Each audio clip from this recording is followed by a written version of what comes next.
Meu querido concurseiro, seja muito bem-vindo. Eu sou Bruno Careca, Personal TAF, e hoje a aula vai ser para nomes diferentes lá no teu edital. Sim, concurseiro, você, concurseiro, que muitas vezes pega o edital, lê um nomezinho diferente ali e diz assim, meu Deus, que diacho é isso? E muitas vezes se confunde na hora de fazer o movimento, na hora de fazer a execução, ou muitas vezes você passa batido por esse nome, você lê rápido ali, não vê que ele está lá no edital e muitas vezes você acaba reprovando no seu TOEFL devido a isso. Então hoje o papo vai ser de nomes diferentes no edital. E esses nomes diferentes eu recebi durante mês passado e início desse mês, esses nomes nos meus tira dúvidas de concurseiros que não são meus alunos, de vocês que me seguem, de vocês que estão querendo passar no TAF, vocês concurseiros, e tem dúvida e mandaram para mim, eu fui fazendo ali um checklist simples e hoje a gente vai falar de alguns, tá? É o primeiro episódio dessas aulas. Eu vou botar na prática aqui porque tem uma máxima nos editais que diz o seguinte: quanto mais você sabe, mais você performa melhor. Então vamos embora. Ó, quando a gente fala de nomes diferentes, essa aula surgiu porque quando vinha a dúvida dos concurseiros que mandavam esses nomenclaturas diferentes, quando a gente explicava, quando eu explicava para ela o que era, explicava o porquê, qual era o nome, qual era o motivo, o que é que o fiscal ia avaliar, abria assim uma janela de possibilidades no treino, e careca, realmente estou errando isso aqui, meu Deus, eu estou errando isso aqui, e ela começava a ajustar. Então vem naquela frase que a gente diz, saber o que significa é igual a saber como faz. Saber o que significa a nomenclatura significa que você vai começar a performar, porque você vai saber o que é e vai saber como é que você faz. E as bancas que estão organizando TAFs, as bancas que organizam, né, a questão dos exercícios do TAF, que fazem a sequência, que descrevem o edital, elas gostam de colocar essas pegadinhas ali da nomenclatura, muito técnico, e o concurseiro, ele não tem uma obrigação de saber essa nomenclatura técnica, mas ele tem a obrigação de saber porque ele tem que fazer. Então tem duas balanças ali, você não precisa saber, porque você não é técnico em educação física, você não é formado em educação física, você não estudou para isso, mas você tem que saber para você performar o fiscal, que é um professor de educação física, normalmente vinculado aos CREFs de cada um do seu estado. Eu sou vinculado ao CREF 5 aqui do Ceará. Então, tem o cara sabe e vai saber avaliar isso, porque se você não souber, ele vai reprovar você. Então, vamos embora que tem alguns nomes que vocês mandaram, a gente vai falar isso tudo agora. O primeiro que veio foi distância biacromial. Careca, tava lá no meu edital e eu vi distância biacromial. O que é que significa? Essa distância biacromial, quando vem nos editais, essa nomenclatura é relacionada à distância da mão do braço ali ao ombro do concurseiro ou da concurseira. Vou te dar exemplos de como é que você é avaliado isso, tá? Na barra fixa, a distância biacromial é quando você deixa essa mão mais próxima ao ombro. Você não pode deixar essa barra fixa muito distante, nem muito interna aqui, na parte mais interna aqui, quase que no meio do seu peitoral. Você tem que deixar ela próxima ao ombro. Então, quando vem relacionada à barra fixa, ela é relacionada a deixar a mão mais próxima ao ombro. Se você ver a imagem aqui, ó, existe uma relação entre mão e ombro ali, entendeu? Que fica uma linhazinha reta. Ai, careca, tem que ser exatamente em cima? Não, não precisa ser em cima da mão do ombro, tanto que fica mais prático quando você deixa ele um pouco mais afastado para a parte de fora.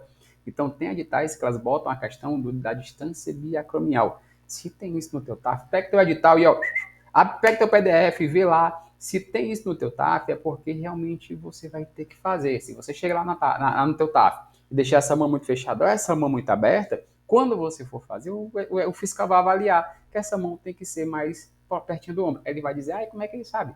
Biacromial, tá? Careca, mas é só na barra fixa? Não. Vamos para te dar um exemplo da distância biacromial que vem nos editais, quando ele vem em questão em relação à flexão no solo. Mesmo pensamento. Distância biacromial, o acrômio é esse finalzinho do ossinho aqui que fica perto ao ombro, tá? Por isso que é distância biacromial, que você tem que ficar com a distância mais próxima, é o acrômio. É bem relacionado, é bem parte anatômica do ser humano. Só que você não precisa saber disso, tá? E eu nem vou nem tô aqui para explicar nome técnico e para quê. É só como é que diz no edital e como é que você vai performar isso no teu treino para você não errar.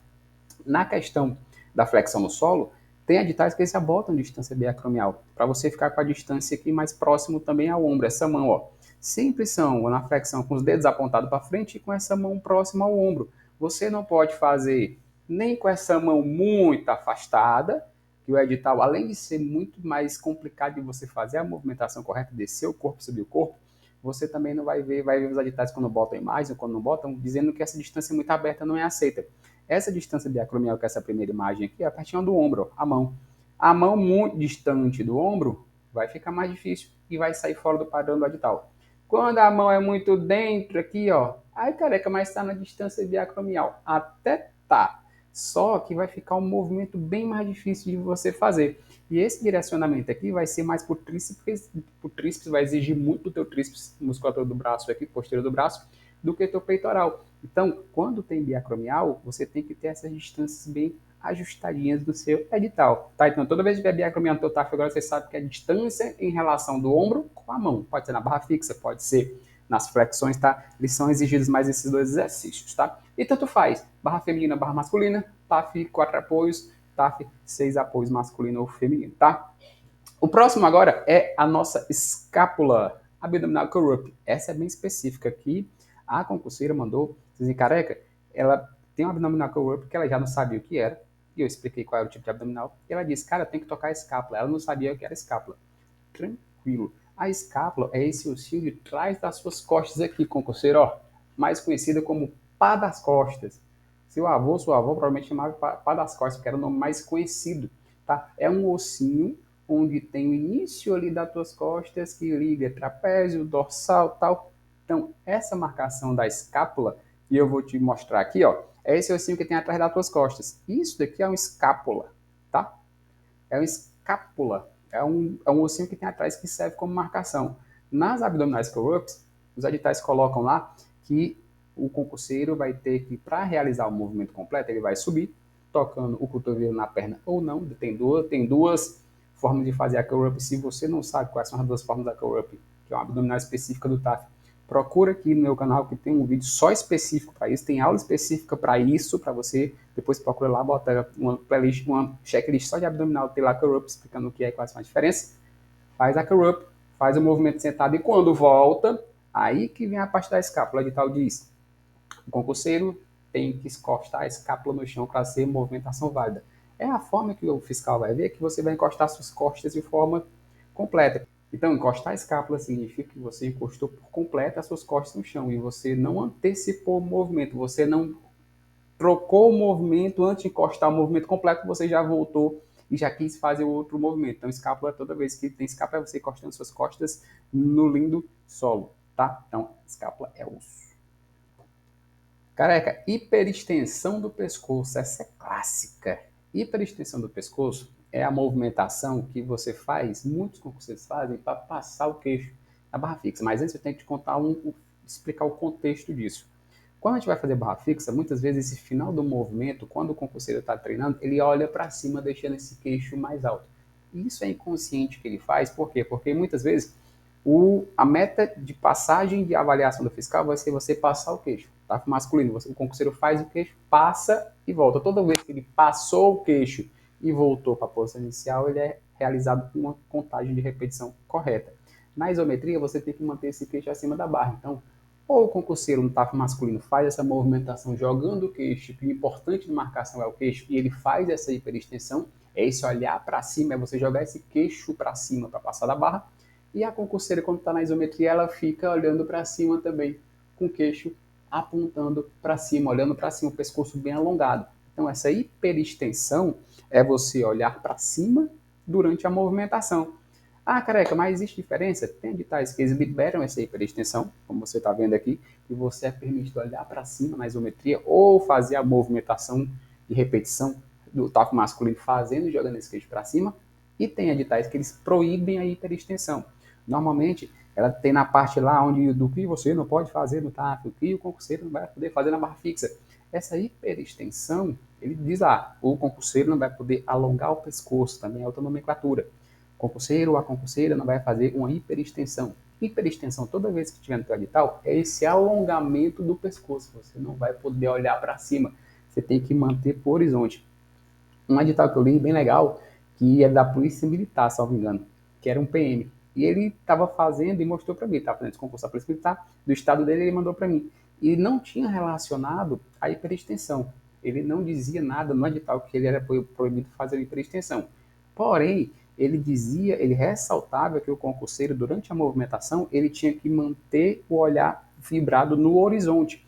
Então, o que é que isso significa? Ele trocou o não poder fazer do hiperextensão para poder ficar olhando para o horizonte. E quando você faz a movimentação olhando para o horizonte, você tem que deixar esse olhar retinho aqui com o queixo reto.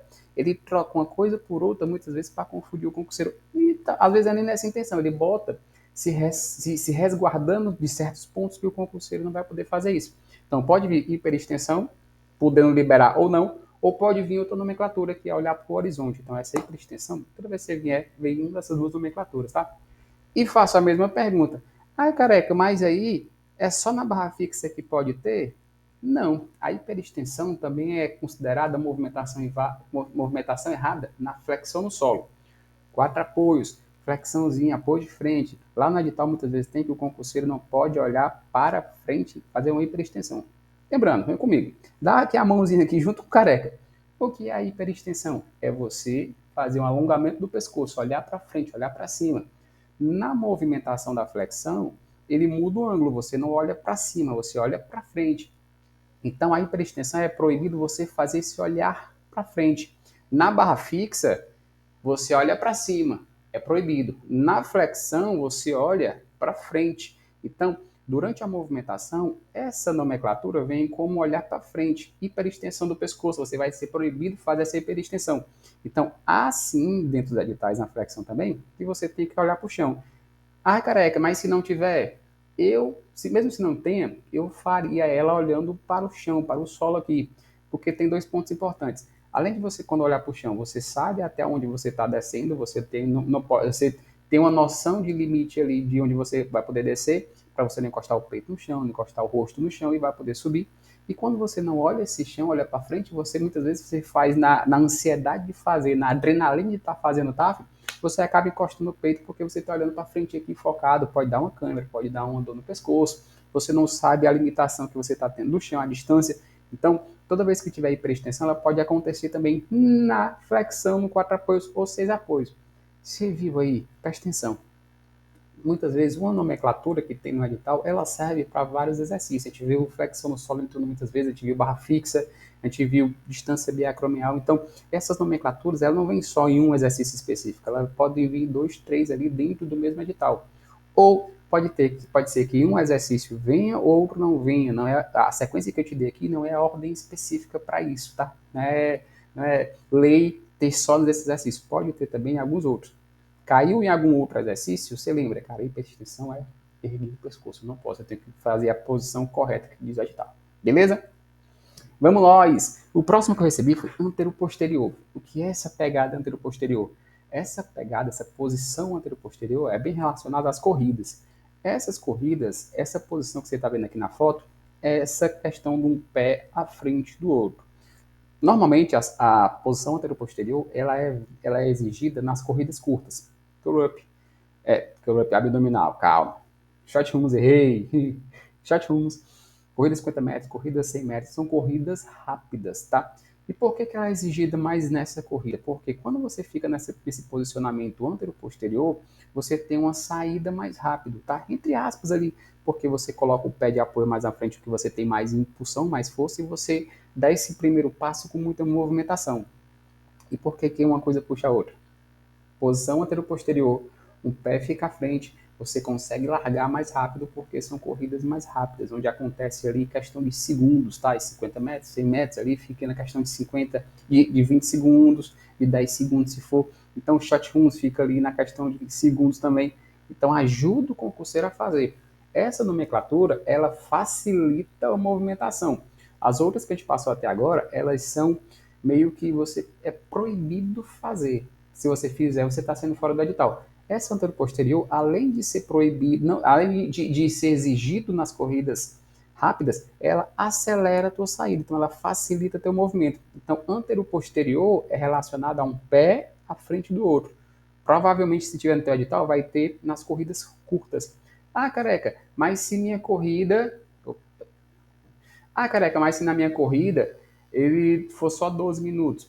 Existem editais também que na corrida 12 minutos eles exigem essa pegada anteroposterior. Um bom exemplo é o CEA Ceará, do Sistema Socioeducativo do Ceará 2024. Ela está exigindo uma saída com pegada anterior-posterior. Então, existem pegadinhas ali que o concurseiro muitas vezes, só vai ser em corrida rápida, na corrida de 12 minutos eu não preciso. Então pode ser que venha, tá? Mas se tiver, você vai lá na corrida, pode ser que tenha, tanto na corrida rápida, nas corridas rápidas como na corrida de 12 minutos. E é um ponto interessante. Por que que, e quem mandou essa anterior-posterior fez a mesma pergunta para que eu vou trazer para vocês. Careca, por que na de 12 minutos não é exigido? Normalmente, né? Porque não necessita ter essa saída muito rápida. Corrida de 12 minutos, você corre por 12 minutos. Você não precisa correr muito rápido. Essa largada pode até ser rápida, mas ela não vai ser dependiosa dos segundos. Você não vai ficar presa nos segundos. Você vai ter 12 minutos para trocar o ritmo de corrida, acelerar, diminuir a velocidade, ultrapassar, dar curvas. Então ela não é tão exigida, porque você não tem a necessidade de correr mais rápido, de sair mais rápido. Você tem 12 minutos para performar do jeito que você quiser, mesmo passando alguns segundos da sua saída. Impulsão vertical. Toda vez que cai impulsão, é salto, tá? Antigamente, os editais, os TAFs, eles vinham como salto. Salto vertical, salto horizontal. Bem mais antigo vinha salto para frente, salto para o horizonte. E esse salto ele foi substituído por impulsão. Impulsão é o ato de você saltar, ou para frente ou para cima. Claro que no TAF só vão ter dois, para frente e para cima, que é o vertical, que é o para cima, e o horizontal, que é para frente. Então, impulsão é o ato de você saltar. E por que tem galera que pergunta isso? Porque muitas vezes ela vê lá, ela vai treinar e assim, o personal da academia, o professor do boxe e tal, tem salto no teu TAF. Ela diz que vai fazer um TAF, que é o correto, você chega no seu local de treino e diz que vai fazer o TAF para quem está te treinando. Na academia, aí o cara diz, tem salto. Qual o salto que tem no teu edital? E ela não vai saber que o salto, quem fez essa pergunta não soube dizer que o salto era uma impulsão. Então, toda vez que tiver impulsão, é relacionado a salto. Impulsão vertical é salto para cima. Você tem uma marcação, você vai impulsionar teu corpo para cima e vai ter uma marcação limite para você ultrapassar essa marcação. Então, toda vez que tiver impulsão no teu taco, vai ser relacionada a salto. Sprint. Careca, sprint é novo. Sprint normalmente não cai nos TAFs. Realmente, sprint não cai em TAF. Mas essa nomenclatura é muito usada nas corridas de tanto 12 minutos como corridas rápidas. Esse sprint é mais relacionado à sua aceleração máxima. Você deve acelerar no seu máximo. Você faz o sprint final, você faz a aceleração final. Normalmente a gente escuta esse sprint final nos editais quando você vai fazer a corrida de 12 minutos e está faltando 1 minuto ou 2 para terminar a prova. E tem provas na corrida de 12 minutos que o cara está correndo lá por 10 minutos. Quando faltam 2 minutos, ela tem um silvo que está indicando que está faltando 2 minutos para acabar a prova.